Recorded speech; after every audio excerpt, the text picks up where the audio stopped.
Hey everyone, this is Mars Adlary, and welcome to this week's episode of the Lone Dreamer podcast. I think I'm going to start every episode by telling you guys just how honored I am that you even chose to listen to this podcast. This is a intimate, raw journal of sorts for me. This is a passion project that I have thought of for over a year now. This is really personal, and the fact that you're here with me today means so much. So, thank you so much for being here. Thank you for listening to me. Thank you for exchanging with me on social media. Thank you for tuning in, commenting, liking, subscribing. It really means a lot. I cannot wait to dive into today's episode. So, without further ado, let's go, dreamers. Today, I want to talk about something that has haunted me from a very young age, and that is boxes. Boxes, people. Boxes have been the epitome of stress, of confusion for me. And obviously, I am not talking about physical boxes.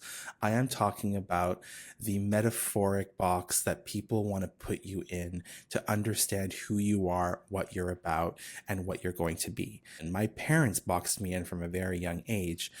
I was going to be a doctor for them. I was a good boy. I wasn't good in sports. I liked certain things. And that box was, for them, what defined me. I hated it. I hated the concept. I didn't understand the concept because the reality was, and still is, I love to do many things. I love so many things, and I can continuously change what I love and get inspired by new things and new challenges and new projects. Like we'll get into, I've changed my life path, I think, like a million times. And to me, that's not negative. To me, that's really positive. But I think to society, this whole concept of jumping from one branch to another is seen as negative. And I think as lone dreamers, and as a lone dreamer myself, I think that it's one of our superpowers, but I think society is scared of it because a lot of people, A, can't do it because it's much too terrifying for them. And B, they don't understand people who can do it because to them, they see them as not disciplined, as unorganized, as directionless. I see it as someone who's curious, adventurous, who loves a thrill, who follows their instinct and their gut. And that duality is something that I've had to live with forever because for as long as I could remember, people would always tell me, stop jumping from one branch to another, focus on one project. This expression that haunted me forever is jack of all trades, master of none. Now, I actually do agree a little bit with it in the sense that I do think that as an expertise, it's hard to focus on many fields all at once. And that's where, for me, the nuance comes in. I'm not looking to be everything all at once. I'm looking to be everything my gut tells me to be in my lifetime. And what I think that's what people don't understand is I want to be all things, but not all the time. I go with my gut. If my gut is telling me to do something, I trust it, I believe it. Again, nuance. I make do research, I think about it, I make sure that it's right for me. But 99.9% of the time, it's the way to go. That is how I got into launching my first fashion brand, also being a realtor to support that fashion brand. How I got into fashion, even though I knew nothing about it, but I had an inkling about it and I knew that that was my route. That is how I did so many things in my life early on because I didn't really spend time analyzing. I didn't spend time dwelling and wondering and thinking and overthinking. I went with my intuition. And I think a lone dreamer's intuition is super important to hone in on because that is the basis of what dreaming is all about. Dreaming and daring to dream is daring to trust yourself and your intuition. So if we go back in time, obviously, I have been a jack of all trades from the very beginning. So my first job was at the movie theater. I started at 17 in high school, worked there for 5 years, and that job taught me everything about team playing. I started out at the box office and worked my way up to assistant manager, and that job really really honed in on my skills as a team player, as a manager, having direct reports at a very young age, team building, crisis management. Like, let's be honest here. If there's one place where people become the worst versions of themselves, it's at the movie theater. And it's funny because they did explain that to us, that from a psychology standpoint, people come to the movie theaters to escape themselves and their reality. So they are expecting top notch experience because they're paying a premium to escape their lives essentially. So every little detail that goes wrong, you pretty much saw the worst of people. That experience taught me about being very, very agile, being understanding people, understanding that when people come to me with a complaint and violence and anger, it's not about me, it's about them, it's about their experience and their trauma and their stress. So that job taught me a lot. And obviously, again, it taught me being a team player. Like, it taught me everything I know about being a team player. I had an amazing team. We were a really tight group. One of my second core jobs was during the summertime, I would work at the movie theater, and then I would also work when I was in college. I was a day camp monitor, and that was really fun because that brought out the theater kid in me. That brought out the team player in me. Again, it was all about crisis management. I was dealing with 4 to 5 year olds, so that was rough. And it also taught me how to deal with different personalities because every camp monitor was quite young. We were all quite inexperienced, and we were all growing up and dealing with things, and we were in our early 20s, and it was a rough ecosystem to be in, a very fun ecosystem to be in, but a very rough one. It kind of teaches you like social settings. That's what it taught me anyway. And it taught me obviously to be a leader, because if there's one thing that you need to constantly be doing as a day camp monitor, is never losing control of your group. So my next job was, of course, Marie St. Pierre.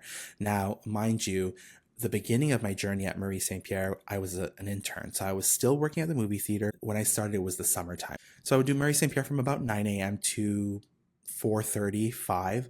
I would rush to the movie theater. I wouldn't even go home to shower or anything. I would rush to the movie theater. I would kind of hoe bath it out. I would, it was so bad actually now that I think about it. I would rush to the movie theater, and I would start around 6:15, 6:30 till about 11:45 midnight. And I would do that at least, I'd say, 3 to 4 times a week. And then I would work on the weekends at the movie theater. And I did that for about 3 to 4 months until my internship was over. And then when I got hired full time at Marie St. Pierre, I quit the movie theater. Most people were like, why don't you just quit the movie theater and focus on your internship? Jack of all trades, master of none. I was a man on a mission, and I started with very little. So I was like, you know what? I have ambitions, I have dreams, so I'm going to do everything I possibly can. So from the outside, it looked like I was doing so many things almost for no reason. But of course, there was a reason for everything. It was because I wanted to build the life I've built for myself today. And so I knew that I had that foresight to be like, no, there's a certain plan. My gut is telling me it's not the time. And so I followed it. I'm so happy I did. I'm going to take a moment of gratitude for trusting my intuition from a very young age, although it made no sense at the time for a lot of people. It did to me. And that's the most important part. Now, at Marie St. Pierre, it wasn't great all the time. It was an amazing experience, but it was very difficult. It was very hard. And so I actually quit 3 times. First time I quit was because after a year of being the studio assistant, I was quite frankly not paid enough. And I was feeling underpaid, undervalued, overworked. And so it was time to go, baby. And I found a job at a local mall. I became an assistant manager for Forever 21. I remember my fashion school peers were like, you landed literally the dream job of any fashion kid. You are an assistant, a studio assistant at the biggest luxury women's wear fashion house of Canada. And I remember at the beginning being like, pinch me now. And so when that time came where my gut was telling me, Mars, it's time to go. This is not how things are supposed to be. That rational side did come in, and it was like, yeah, but you're also at this amazing job. This is an amazing opportunity. But I was feeling undervalued and underpaid. And I knew that my gut was telling me it was time to go. So I found a job at Forever 21. I left Marie St. Pierre. I was at Forever 21, I think, for 4, 5 months, I think, make it 6. It was an amazing job. It was actually, I take that back. It was such a hard job. Forever 21 taught me about the world of mass retail, visual merchandising, the experience. It taught me about a team building. I think there were like 20, 30 employees at a time. Working at Forever 21 really taught me about honing in on the tools that I have built so far, but also learning about this ecosystem that I had no idea about. I had never done retail before Forever 21, and Forever 21 is retail on steroids. Like, I never knew what a go back rack was. So, for those of you who don't know, a go back rack is in the changing rooms. It's all the items that have to go back on the floor. Usually, a normal retail setting will have maybe one go back rack or 1.5 go back racks every few hours. At Forever 21, we would have like 11, 12, 20 go back racks per half day. Like, it was sometimes insane. And that's where I learned a lot about visual merchandising, because there was an amazing visual merchandising team. Keeping that store clean and somewhat intact was like insanity. Dealing with that many young employees was insanity. But again, it taught me so much. And after about 5, 6 months, Marie St. Pierre called back and they wanted me to come back. And so we renegotiated my position. I moved up in the company. They matched my salary that I had negotiated at Forever 21. So all in all, it was a great move. It was scary to do it at the time, but I knew that if I followed my intuition, that was the way to go. And so I made my way back to Marie St. Pierre. I stayed for another 2 years. And again, feeling undervalued, underpaid, underutilized. I wasn't feeling understood. I decided to leave again. It was also a mix of, I think, a burnout as well, because at this point I had done so much at Marie St. Pierre, but in my life as well.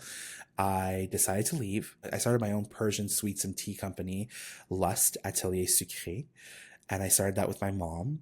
I also worked at Camper Shoes with one of my girlfriends, Marinella. So she, we were at dinner one day and I was like, I can't do it anymore. She was looking for someone to work in the downtown store. I was contemplating leaving Marie St. Pierre. She told me, hey, this position is open. If you want to come work with me, I think you'd be a perfect fit. And so for a year, I worked at Camper and did my sweets and tea company. That was a really fun year, but a very, very stressful year. And at the end of that year, I also launched my own label, Marzad Larry Atelier, which was a disaster. Now, let me tell you about launching this label.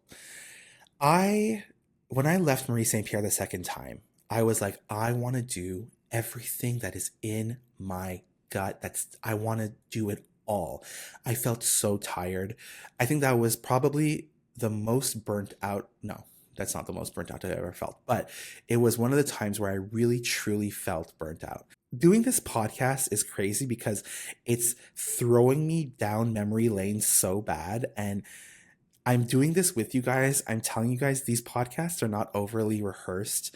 I kind of choose a theme and I go with it. And right now I'm feeling joy, stress, anxiety, admiration, all these feelings I have for my journey with you guys live. So that's why sometimes I'm laughing, because I'm like, wow, it's like you really did that.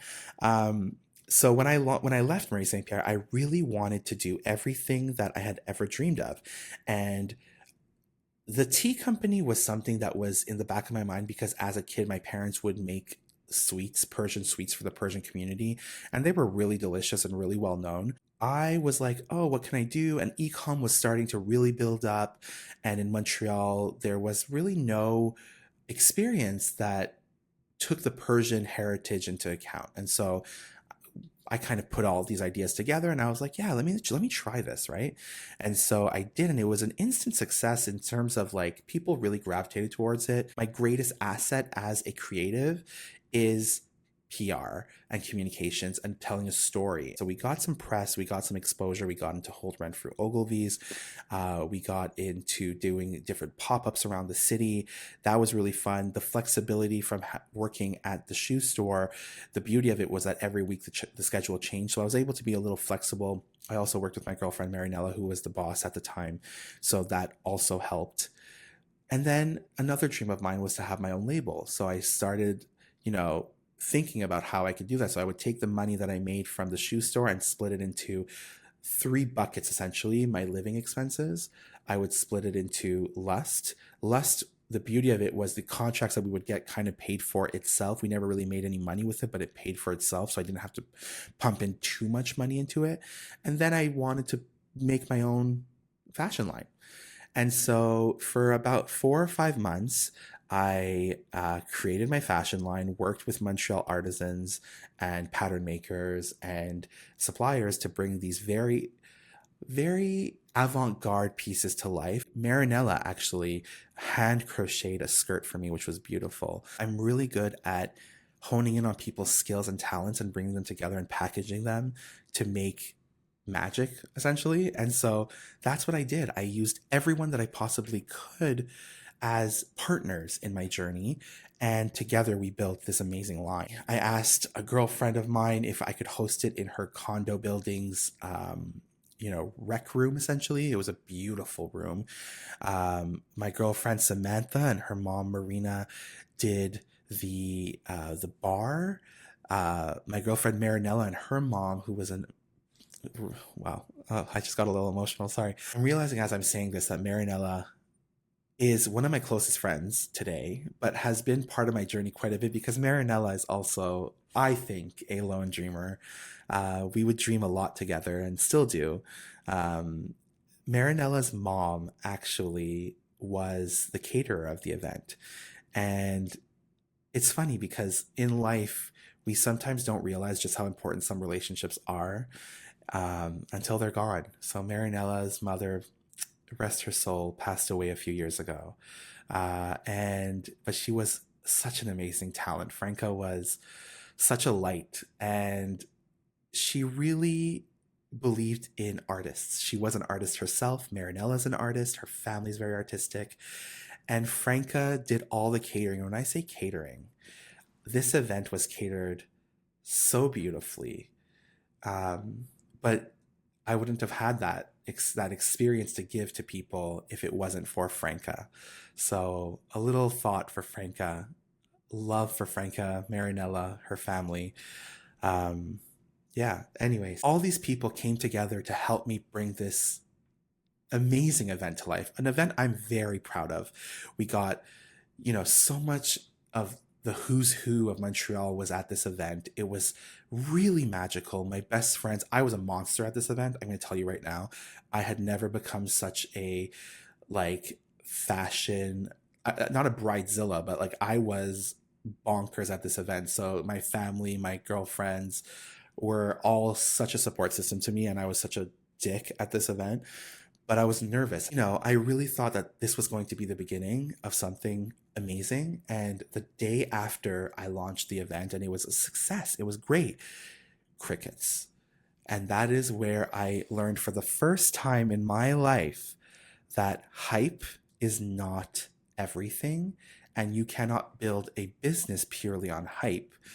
I had run out of money. I put all the money in this event. I really thought that I was going to do a killer event and people were going to talk about it and orders were going to file in. And that was a very humbling experience to me because I had no more money. I had no money. I had launched this event. I had no idea how to kind of grow on this event that I just launched. I essentially just spent 6 months of my life preparing an amazing party. And it was one hurrah, and 48 hours after I launched the event, I decided that that dream was done. That dream was done. That dream was over. I did it. I got it out of my system. I was not going to get into the luxury space. I was devastated, but I also knew I just couldn't do it. I had no money. I had no resources. I was humiliated. I was humiliated, but I decided that I was going to take it with pride. I did it. It was a bucket list thing. On to the next. And funny enough, as I was like pitying and being, just a puddle of sorrow and misery, guess who called for the third time? You guessed it, Marie St. Pierre. Now, mind you, it was never herself that would call. It was always, the executives that would call. But this time, I had so much experience under my belt and so much leverage that I knew. I told them, I'm not coming back for it to be like the two last times. No way. There's no way I'm doing that. And so this time I came back, and of course, pay raise, title raise, because I had proved to them that I was an asset, but also I built a shit ton of experience on the back end. And so I wasn't the junior intern or assistant they hired me as. This time I was a grown adult with experience. Here's the thing, a lot of times in companies, I'm realizing now, people will start young and grow and work their way up. When you're in a evolving big multinational company, the executives come and go. But when you're in a smaller founder led company, the history of where you started stays with you forever, or at least for a very long time. And so now, in retrospect, I think that if I did not leave and build experience and prove my worth to the team and to Marie, I would always be seen as the junior assistant, as the intern. I had to unknowingly change their lens, how they saw me, because had I stayed from the very beginning, I probably would have never shifted in their minds. But because I left and came back and gained experience elsewhere and did things that probably either impressed them or, nagged at their curiosity, then they would have probably never seen me in a different light. They would have seen me as the intern, essentially. And I think a lot of my growth was because of courage. I'm someone who leads with conviction. And I think that bleeds through what I do. This was 2016. And funny enough, again, I'm laughing because as I'm thinking about this, it is a little insane, but I am a lone dreamer. I am a little crazy. In 2017, I was feeling like this wasn't maybe enough again. Although I had gotten a salary bump, it wasn't where I wanted to be in life. I was really feeling like that glass ceiling was very close. And I was thinking, okay, what's the next step? Like, what are we going to do? That is when real estate came in. I was the product development manager at this point. I was really thinking that, like, if I continue like this, I'm never going to get the financial goals that I have for myself. We needed to go into a career that would take all of the facets of my personality, mix them together, and create something that I would like to do. At the time, Million Dollar Listing was a new show that was airing. It showcased these very exuberant realtors that were in beautiful homes. As I say this, I know it's super douchey because most realtors started because of shows like this, but for me, it was kind of like an opening into the world of possibility of me going away from fashion and focusing on real estate. So, and it was also a way for me to be like, oh, I can bask in the world of beautiful things, because that's one thing I loved at Marie St. Pierre was we were constantly in beautiful things. We were doing beautiful things all day, day in, day out. That was really exciting to me.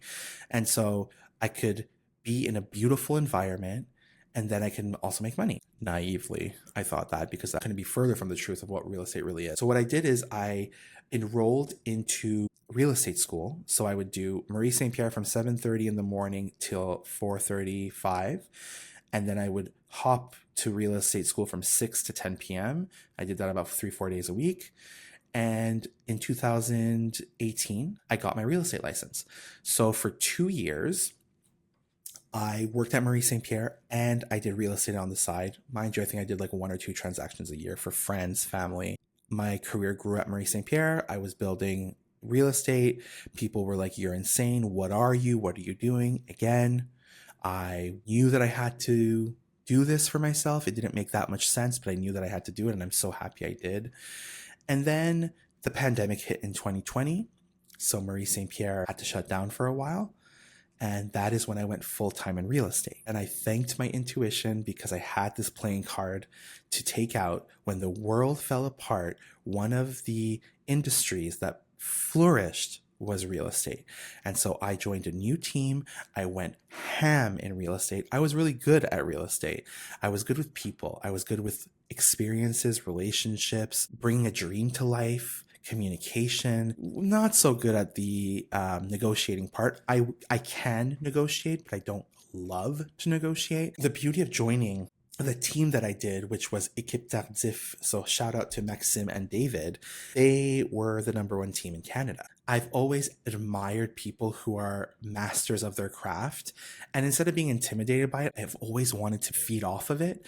And so, whether it be my fashion career, I was like, I want to work for Marie. She's the best. Real estate, I knew that these guys were insane, but they were the best because they were so demanding and such perfectionists. They also had, one mission, and it was winning. They're athletes, they're retired policemen. Like, they were really honed in on performance. It's a far cry from who I am, but it still came and got me and excited me. So real estate ended up being a saving grace for me. I made a shit ton of money. I spent a shit ton of money, but it really changed my life. And through that, in 2021, I was able to launch my first brand, my first apparel brand in the big and tall space. Had I not gone through all these experiences, had I not been a jack of all trades, had I not jumped from one branch to another, I would have never garnished the experience to be able to launch Wide the Brand at 29, create the success it had so quickly, know what to do, what not to do. When I launched Marzad Larry Atelier, it was a absolute business failure, but it was a PR win. And so I knew when I launched Wide the Brand what instincts to follow to not make those same mistakes again. I knew how to work with people. I knew the network I needed. I learned from Marie St. Pierre, the artisans, the pattern makers. Every branch that I jumped onto gave me tools that allowed me to become a real founder and a real fashion executive today. I will always trust my gut. If my gut is telling me something, I am going to lean into it, and I'm going to truly try to understand it, and I'm going to do it. Because for me, that is the way to go. And I think that is the beauty of a lone dreamer, is we are not afraid to trust our instincts and go for it. Not afraid to be a jack of all trades. I am proud of it. I'm proud to jump from one branch to another. I want to celebrate that journey. I want to celebrate the courage it takes to be a lone dreamer, to walk the unwalked path. Going through memory lane with you guys today has been such an honor, a privilege. Thank you so much for coming along with me. I hope that it resonates with you and shows you, if you're feeling like you're a little lost, if you're feeling like people don't get it, it's okay. Your journey is not meant to be understood by everyone. It's meant to be lived and understood by you. So if it feels right to you, do it. If something doesn't feel right to you, change it. You are the master of your own journey. The beauty of our lives is we are the pilots. We are the commanders. Go out there and make your dreams a reality.